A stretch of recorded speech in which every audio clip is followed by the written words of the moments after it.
Pada 10 Juli 1833, Henry Lyman dan Samuel Munson tiba di Batavia atau yang sekarang dikenal sebagai Jakarta. Dan dari sini, kisah mereka berdua dimulai. Betapa indahnya kota ini, aku sudah tidak sabar melaksanakan pelayanan kita. Saya juga. Namun, kita harus mempelajari terlebih dahulu bahasa mereka agar penginjilan kita berjalan lancar. Ya kau benar, saya terlalu terburu-buru. Kalau tidak salah, penduduk sekitar sini menggunakan bahasa Chinese dan Melayu ya? Benar.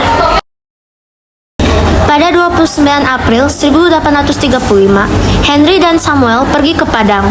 Sebelumnya, mereka mengumpulkan informasi mengenai adat istiadat di daerah itu serta sejarah tempat tersebut. Dan ditemukan bahwa sebelumnya terjadi perang Padri. Samuel, lihatlah prasasti ini. Sepertinya penginjil sebelumnya meninggalkan pesan ini. Iya, kau benar. Dikatakan di sini bahwa orang Batak adalah orang yang ramah dan terbuka. Ini adalah kabar yang baik. Sepertinya pelayanan kita akan berjalan dengan baik. Mari Henry, kita harus segera pergi ke Tanah Batak. Kabar baik tersebut membuat Henry dan Samuel terburu-buru pergi ke Tanah Batak tanpa mempelajari bahasa Batak terlebih dahulu. Sepanjang perjalanan, Henry dan Samuel dihadapi oleh banyak masalah.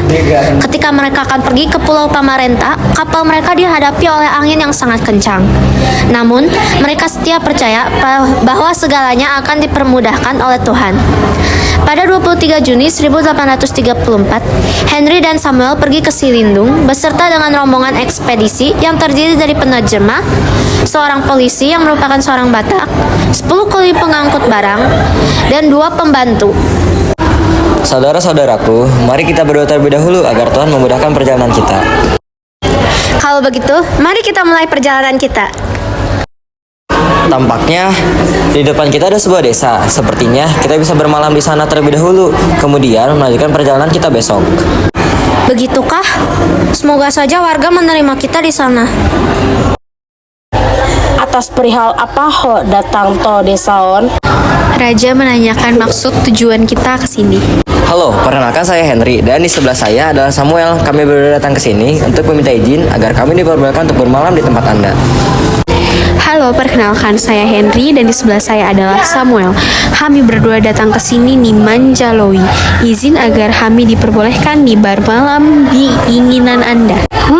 Saya izinkan ho bermalam di sini karena sepertinya ho juga daong merupakan najahat. Beliau berkata bahwa kita bisa bermalam di sini. Terima kasih banyak. Keesokan hari, rombongan ekspedisi tersebut melanjutkan perjalanan mereka ke Sigara Lupu sampai sore dan akhirnya tiba di Sibolga, tujuan mereka untuk menyebarkan Injil. Puji Tuhan karena akhirnya kita telah sampai di tujuan dengan selamat.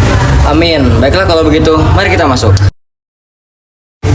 Tidak perlu takut wahai penduduk desa, karena kami di sini tidak datang untuk menyakiti seorang pun di antara kalian semua.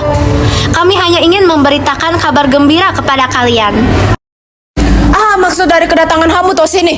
Beliau bertanya maksud dari kedatangan kita ke sini. Kami di sini untuk memberikan kabar baik bagi Anda, juga kaum Anda, karena kini kalian semua akan diselamatkan. Kami di sini memberikan kabar burju bagi Anda juga kaum Anda karena kini kamu sudah akan diselamatkan. Begitukah? Pimpin orang-orang onto inganan peristirahatan. Baik. Sikap ramah yang ditunjukkan oleh pemimpin Sibolga membuat yakin Henry dan Samuel akan keberhasilan pemberitaan Injil mereka nanti. Namun, sedikit yang mereka tahu bahwa pada masa ini penduduk Batak sangat membenci orang luar, terutama mereka yang bermata biru. Malam pun tiba ketika kedua penginjil ini sedang beristirahat. Mereka diserbu oleh penduduk desa yang sudah dilengkapi dengan senjata tombak. Lalu rombongan ekspedisi yang seharusnya melindungi penginjil tersebut kabur terlebih dahulu. Tunggu sebentar, sepertinya ada kesalahpahaman ini. Kami benar-benar tidak memiliki niat jahat apapun. Kami di sini untuk menyelamatkan kalian. Lihatlah, Halaki berbicara dengan bahasa asing. Halaki pasti iblis yang datang ke sini nih mambayan kita sengsara. Bunuh Halaki. Setelah penduduk desa membunuh Henry dan Samuel, mereka tidak segan-segan memakan mereka dan sebagai bentuk penghinaan, mereka juga menumpahkan darah mereka ke atas batu, yang kini merupakan makam kuburan Henry dan Samuel. Berita tentang kematian kedua misionaris ini beberapa tahun kemudian menjadi satu berita yang hangat di Eropa. Kematian mereka disebut-sebut karena dimakan orang Batak menjadi salah satu motivasi yang kuat untuk Nommensen segera datang menginjil ke tanah Batak. Tahun 1862, di bawah bendera Badan Penginjilan Misi Zending Gereja Protestan atau yang dikenal dengan nama Evangelische Kirche, dulunya RMG yang berkantor pusat di Barmen, Jerman. Setelah berlabuh di Padang, Nommensen berangkat ke Sipirok. Di Sipirok, Nommensen mulai mempelajari budaya dan bahasa Batak lebih mendalam, sehingga akhirnya ia siap berangkat masuk ke hutan Sumatera. Horas, Madihamu. Horas juga untukmu. Bah, orang mana kau itu? Beda kulihat matamu dan warna kulitmu. Orang Belanda si bontar mata itu ya, kau itu kan penjajah itu. Daung ibu, bukan Ahu daung penjajah, Ahu penginjil dari Jerman. Kalau kau bukan penjajah, untuk apa kau datang ke sini? Ahu datang memberitakan kabar tentang keselamatan manusia, tentang kehidupan setelah kematian. Tentang apa pula itu? Tentang Yesus, Tuhan Juru Selamat dunia. Kalau Inang nanti meninggal, aha Inang tahu Inang jadi apa dan pergi kemana? Ya menjadi tanahlah rohku jadi begu. Sesungguhnya, dan begitu ibu, setelah kita mati, masih ada fase kehidupan yang kedua. Hei, kau si bontar mata. Apa yang kau ajarkan pada orang-orang ini? Kau pasti mau mata-matai untuk Belanda, bukan? Kau pasti orang Belanda. Hei, kau pergi sekarang. Beritahukan kepada raja, ada si bontar mata yang tertangkap masuk ke negeri kita ini. Dan antar kedua ibu ini, cepat. Jangan khawatir, Bu. Akan kami tangani si bontar ini. Baiklah. Horas, Madihamu. Aku dengar ada si bontar mata masuk ke kampung kita. Betul, Raja Nami. Ini orangnya. Katanya dia bukan mata-mata Belanda.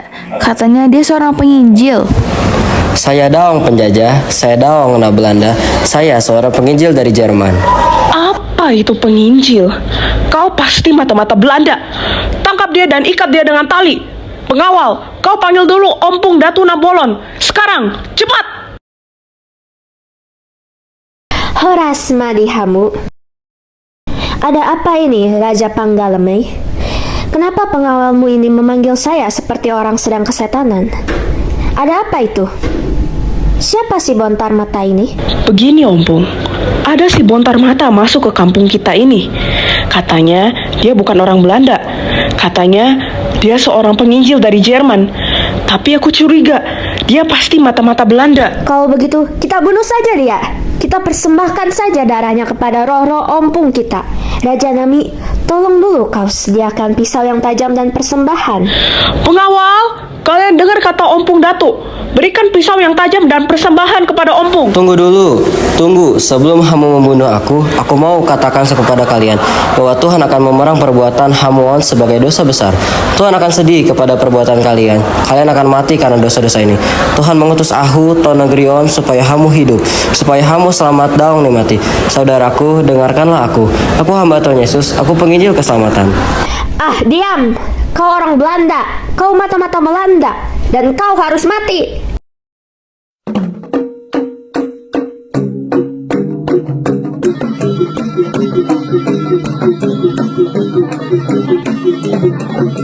Ompung mulai jadi Ompung penguasa bumi dan langit. Kami akan mempersembahkan darah Belanda ini kepadamu. Lindungilah kami.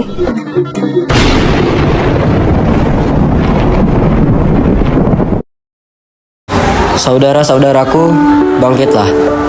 Tuhan dah menginginkan Hamu melakukan kesalahan yang sama nih kedua kalinya. Tuhan mengasihi kalian. Tuhan Yesus telah mati di kayu salib supaya kita sudah orang-orang yang berdosa, ondang mati, akan tetapi bisa menjaluk keselamatan dan kehidupan yang kekal. Tapi kami telah mempunyai Tuhan, yaitu Mulajadi Nabolon. Tapi Hamu belum mengenal Mujadi Nabolon itu. Mujadi Nabolon itu dialah Tuhan yang menciptakan seluruh dunia on dan isinya juga. Jolma namanya adalah Tuhan Allah yang Tritunggal. Dialah Tuhan Yesus, dialah Bapa kita, dialah Tondi yang berkuasa di atas roh-roh yang di atas sudah Tondi dan kekuatan dunia ini. Dialah yang dengan kasihnya telah mengutus Ahuni menjadi penginjil ke tengah bangsa ini. Ibana mengasihi Hamu dan Ibana ingin Hamu selamat. Lalu, apa yang harus kami lakukan? kami selamat. Percayalah kepada Tuhan Yesus, kepada Allah kita. Apakah kalian mau percaya? Ya Tuhan Yesus, begitu besar kasih-Mu kepadaku. Engkau telah menyelamatkan aku, Engkau telah memelihara hidupku. Inilah aku hamba-Mu, aku berikrar di bawah kaki langitmu. Di tempat ini aku berjanji, hidup dan matiku akan kupersembahkan kepadamu, untuk memberitakan Injil keselamatan-Mu di tengah-tengah bangsa ini. Aku akan hidup dan mati untuk memberitakan Injil-Mu. Amin. Akhirnya, Nommensen bisa memenangkan hati raja-raja di tanah Batak. Dia dengan kuasa Tuhan mulai mengajar orang-orang Batak akan firman Tuhan. Bersama dengan penginjil-penginjil lainnya, ia terus mengajar dan menginjili sampai ke pelosok-pelosok kampung, sehingga semakin banyak orang Batak yang diselamatkan. HKPB, GKPI, GKPS, dan gereja-gereja Batak lainnya adalah beberapa gereja buah penginjilan Nommensen dan penginjil-penginjil lainnya.